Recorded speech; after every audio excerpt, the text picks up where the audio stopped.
Let's trash! Here we have one of those albums which totally blew my mind when it comes to thrash metal in 2021.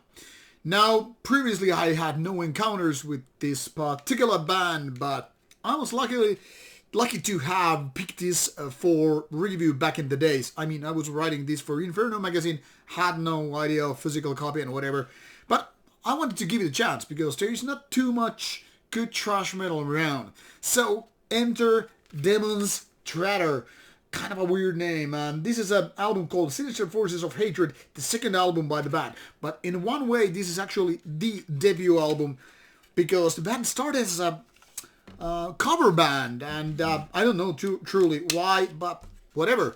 And that probably flew under the radar because of that, because there was no really need or urge to check out some cover songs. You know, they're cool when live, but on albums, not so much. Now, these guys are no newbies, so one can only wonder and ask, why did they decide to do this? Whatever it is, that will be dealt with an interview with these guys at some point. But now we're here going to talk about this album, the second one in question. Now, this is pure thrash metal. And that applies only in good sense here. People who don't like thrash metal, they can pretty much piss off and die all I care. Because this kind of thrash metal kind of shows that thrash metal in its very pure form is fucking great. The thing here is, there are lots of bands which try to be so goddamn extreme and then forget to do good songs. Not only that, but also fail to do that with good vocals, good production, and more importantly, that passion.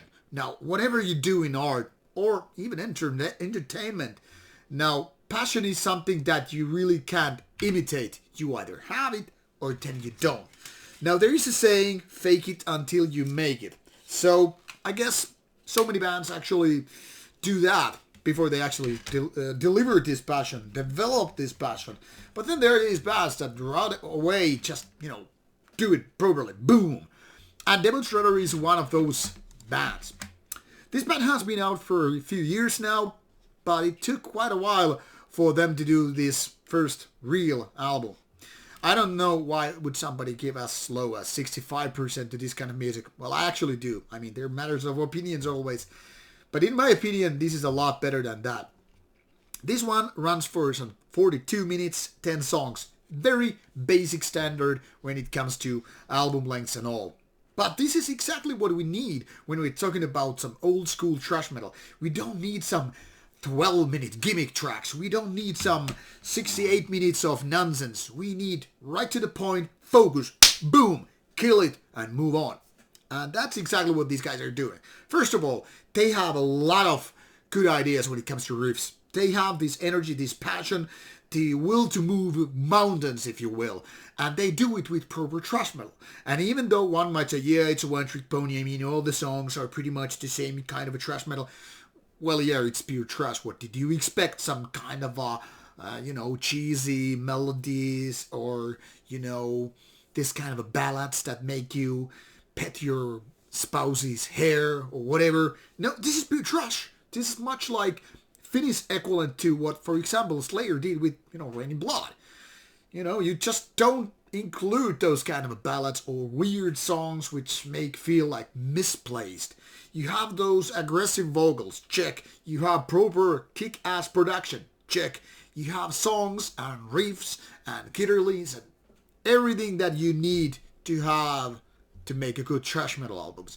The riffs are right there. There is no weird hybrid versions or, riffs that are not part of thrash metal. What you have here is thrash. So if you don't like thrash, this is not for you. And if you do, well, you should be checking out this already.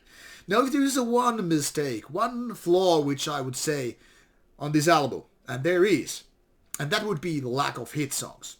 Now, that might be raising some eyebrows. For me, it would. Now, I'll explain. Metallica had them. That's why they are known. Slayer had them. They are known for that. Anthrax, you get the idea. Megadeth, whatever. Every good thrash metal, every big thrash metal has those. Be it Creator, Destruction, Sodom, or whatever.